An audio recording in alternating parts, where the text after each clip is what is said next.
Maintenant qu'on a vu comment gérer les hémorragies, comment gérer les blocages des voies respiratoires, on va parler de la troisième chose qui tue le plus en milieu naturel, c'est l'hypothermie. L'hypothermie, qu'est-ce que c'est? C'est quand ta température corporelle, elle va descendre en dessous de 35 degrés. Et on va distinguer trois phases majeures. En dessous de 35 jusqu'à 32 degrés, c'est une hypothermie légère. Là-dessus, on va pouvoir agir assez rapidement, assez efficacement. Je te montrerai quelques techniques. En dessous de 32 jusqu'à 28 degrés, on va arriver sur une hypothermie modérée.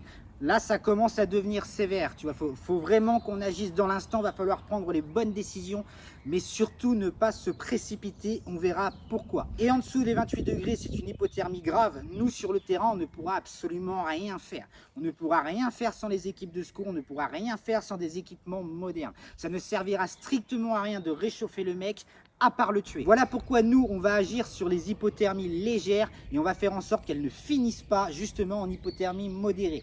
Et si on finit en hypothermie modérée, on va voir ensemble comment faire pour avoir un maximum de chances pour conserver notre température corporelle et même regagner quelques degrés. La première des choses à faire, ça paraît con, mais c'est identifier la source du refroidissement. Est-ce que c'est parce que je suis mal habillé? Est-ce que c'est parce que j'ai pas assez de couches sur moi? Est-ce que c'est parce que je suis en plein vent? Est-ce que c'est parce que je suis mouillé? Donc si on est mouillé, la première des choses à faire, ça va être de se déshabiller, de se sécher. Pourquoi? Parce que tu as déjà connu le phénomène, quand tu sors du bain, tu sors de la douche, et ben même si l'eau était chaude, tu commences à avoir froid. C'est la même chose que la sueur. L'eau va arriver sur ton corps, elle commence à peler, elle s'évapore et l'évaporation va faire que ça va refroidir la zone. Et là, ça refroidit absolument tout ton corps. Si l'hypothermie, elle vient du fait qu'on est en train de se prendre la flotte sur la gueule, qu'on est en plein vent, il va falloir s'abriter. C'est pour ça que dans ce livre, il y a tout un chapitre sur la thermorégulation, quel abri emmener avec toi, comment l'utiliser, comment le monter et au pire des cas, comment utiliser tout ce que tu as autour de toi pour pouvoir t'abriter de manière efficace. Si le problème, c'est que le mec, il est inconscient, il est couché par terre, il bouge pas, il est en train de se refroidir, et ben la première des choses à faire, ça va être de venir l'envelopper avec quelque chose, essayer de créer une bulle pour essayer de conserver un maximum sa température corporelle. Le minimum syndical qu'on va rechercher, c'est qu'il arrête de perdre des degrés en température. Et au mieux, c'est d'être de pouvoir en regagner un petit peu pour pouvoir lui redonner de l'énergie, plus de chances de survivre. Et c'est toutes ces méthodes-là que je vais te montrer. Mais d'abord, il va falloir qu'on tienne compte des spécificités en milieu naturel. C'est-à-dire que quand on est dans la rue, quand on est en ville, en général, les secours, ils arrivent très rapidement. Nous, ici, on va peut-être attendre 40, 50 minutes, voire plusieurs heures. Et donc, on va devoir se méfier de la conduction du sol. La conduction en milieu naturel, c'est quoi? Tout simplement, c'est un phénomène physique qui fait que lorsque tu es allongé au sol comme ça, que tu n'as aucune couche d'isolation entre toi et le sol, il va venir absorber tes calories, il va venir absorber ton énergie. Et le sol, c'est un voleur parce qu'il absorbe tout et il te rend strictement rien. Quand on parle de l'air, on va parler de convection, c'est-à-dire que l'air va venir lui aussi absorber toute ta température corporelle, toutes tes calories, il ne va rien te rendre non plus. Et quand tu combines les deux, tu comprends très vite que tu vas perdre rapidement en température. La première technique que je vais te montrer, elle fonctionne aussi sur quelqu'un qui est conscient, c'est-à-dire sur toi-même. C'est quelque chose que j'ai déjà utilisé plusieurs fois par le passé. Dégage Pablo, on n'a pas besoin de toi. Alors là, j'ai fait exprès de prendre un modèle qui est assez difficile. Que généralement, les couvertures de survie, on a un côté doré et on a un côté argenté. Le côté doré, il sert à absorber les rayons, il sert à absorber l'énergie pour pouvoir la transférer à l'intérieur. Le côté argenté, lui, il sert à réfléchir.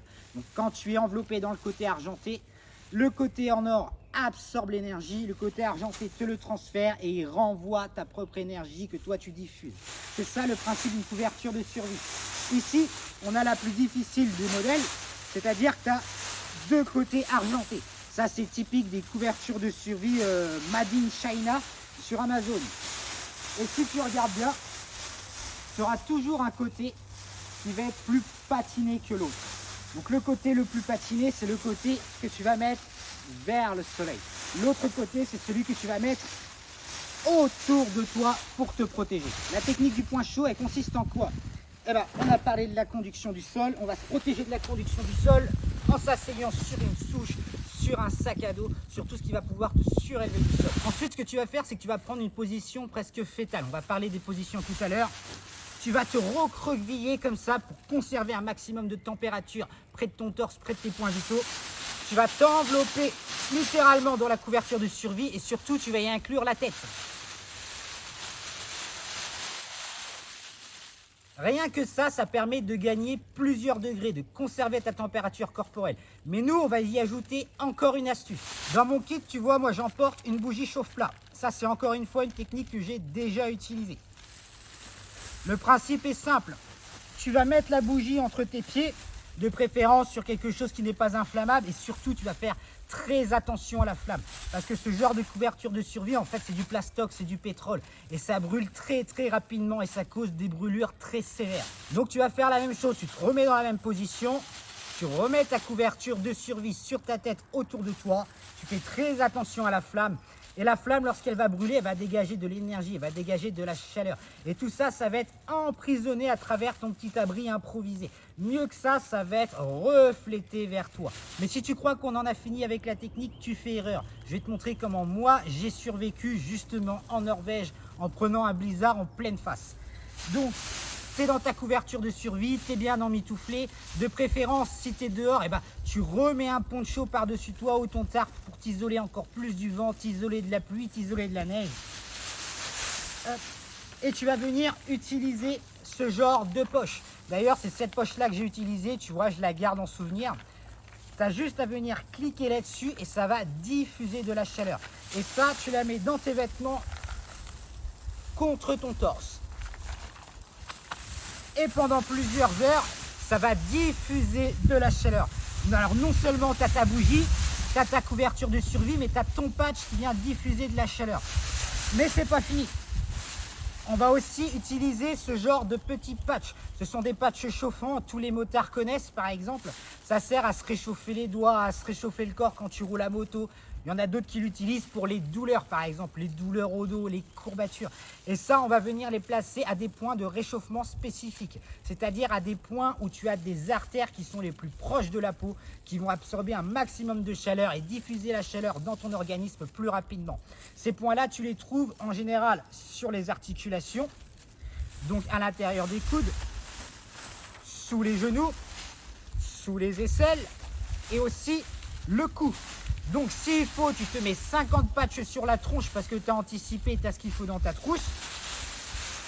Tu te fous dans ta couverture, tu t'isoles du sol, position fétale, tu allumes ta bougie. Et je t'assure qu'avec ça, tu peux survivre dans des températures très négatives, même en dessous de -10, -15. Et qu'on se comprenne bien, quand je te dis survivre, ça ne veut pas dire que tu peux faire du camping de cette manière, c'est hors de question. Ensuite, comme je viens de te l'indiquer, on a des positions spécifiques qui vont permettre de se réchauffer ou du moins de conserver plus facilement la température corporelle. Celle que je t'ai montrée, comme ça, sous la couverture de survie, c'est celle qu'on appelle la position HELP, H-E-L-P. Et c'est tout simplement la position que tu adopteras aussi si tu te retrouves immergé. Admettons par exemple que tu es tombé d'un bateau dans un lac ou que tu es tombé en plein milieu de la mer. Tu vas adopter cette position et tu vas essayer de conserver un maximum la température corporelle près de tes organes vitaux, dans ton buste. L'autre position, c'est tout simplement la position fétale. Tu vas te mettre comme ça, de préférence dans ton sac de couchage et isolé du sol. Et tu vas lutter comme ça jusqu'au petit matin, jusqu'à ce que tu aies de la chaleur ou jusqu'à ce que les secours arrivent. Troisième position, ça va surtout être si tu as pris un coup, si tu es traumatique ou si tu as affaire à une victime qui est traumatique. Ça va être la position tronc allongé serré. C'est-à-dire que tu vas rester comme ça. Tu vas rapprocher au maximum ses mains et ses pieds. Et tu vas essayer au maximum de concentrer tout ce que tu peux, tout ce que tu as comme matériel de réchauffement sur le tronc. Toujours viser le tronc, toujours viser les organes vitaux. Parce que de toute manière, s'ils ne sont pas assez réchauffés, s'il n'y a pas assez de chaleur pour pouvoir les conserver, le corps il va réguler lui-même. C'est-à-dire qu'il va arrêter d'irriguer et d'envoyer de l'oxygène et du sang dans le bout de tes doigts, dans le bout de ton nez, dans le bout de tes oreilles. Et en fin de compte, le sang, il va très peu circuler, voire pas du tout, voire rester bloqué et commencer à geler. Et c'est comme ça qu'on commence à avoir des engelures. C'est comme ça qu'on va avoir justement des nécroses, qu'on va commencer à avoir les bouts de doigts qui pourrit, le bout du nez qui pourrit, le bout des oreilles qui pourrit. Et ça arrive très rapidement. Ça peut arriver en quelques heures dans des milieux extrêmement froids. Tu vas devoir aussi contrôler ta respiration. Plus tu auras une respiration profonde et régulière, c'est-à-dire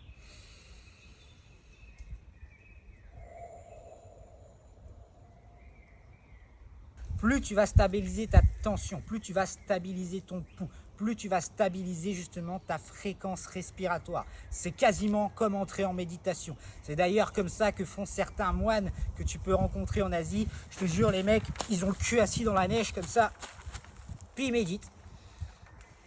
Rien à branler qu'il fasse froid, rien du tout, rien à foutre les mecs. Donc voilà, je te résume une dernière fois. S'isoler de la conduction du sol, s'isoler de la convection de l'air, utiliser la technique du point chaud, utiliser tout ce que tu peux pour te réchauffer aux points les plus sensibles de ton corps, adopter une bonne position pour conserver un maximum ta température corporelle près des organes vitaux et contrôler ta respiration.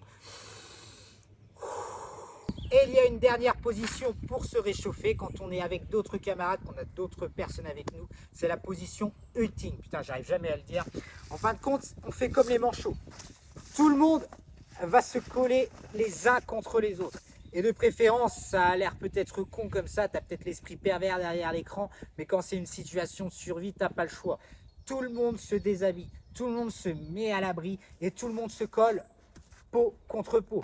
Pourquoi? Parce que la chaleur, elle va toujours plus facilement et plus radicalement se diffuser de peau à peau qu'en gardant des vêtements qui, eux, vont servir de couche isolante. Je te rappelle que ça sert à te réchauffer, ça sert à conserver ta température corporelle pour éviter justement que l'air vienne te la piquer.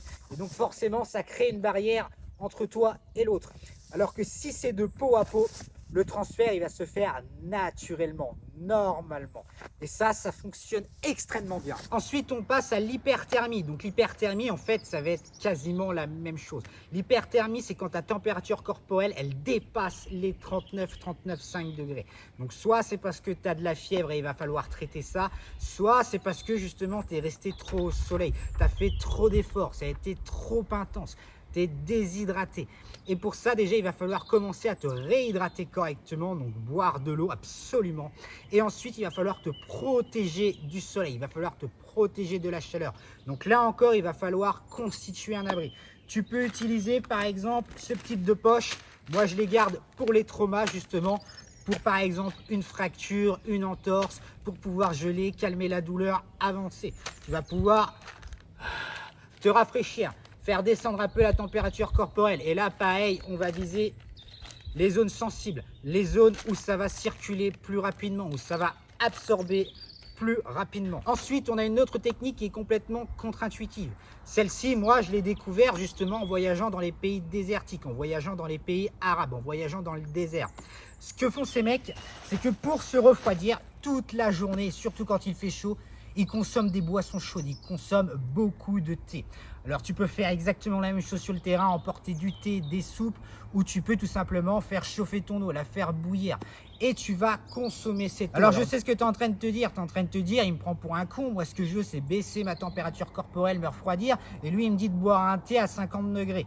Eh bien, pas du tout. Tu sais pourquoi? Parce que lorsque tu vas consommer cette boisson, ça va stimuler ton métabolisme et tu vas te mettre à transpirer. Et il n'y a rien qui n'existe de mieux dans la nature pour réguler ta température, pour te refroidir que la production de sueur. C'est pour ça que non seulement il faut augmenter ta température corporelle provisoirement pour déclencher le réflexe de sudation qui va te refroidir, mais en plus ça va te permettre de continuer à t'hydrater en continu, en permanence. Et plus tu seras hydraté, plus tu vas consommer d'eau, plus tu vas pouvoir produire de sueur, plus tu vas pouvoir te refroidir. Tu vois, c'est un cercle vicieux. Et ça, les nomades, notamment dans le désert, dans les pays d'Afrique, ils utilisent cette technique depuis la nuit des temps, depuis des millénaires. Donc quand tu as des mecs, ça fait des millénaires qui vivent dans le désert et qui te disent « faut que tu fasses ça », tu fermes ta gueule, tu écoutes ce qu'ils te disent.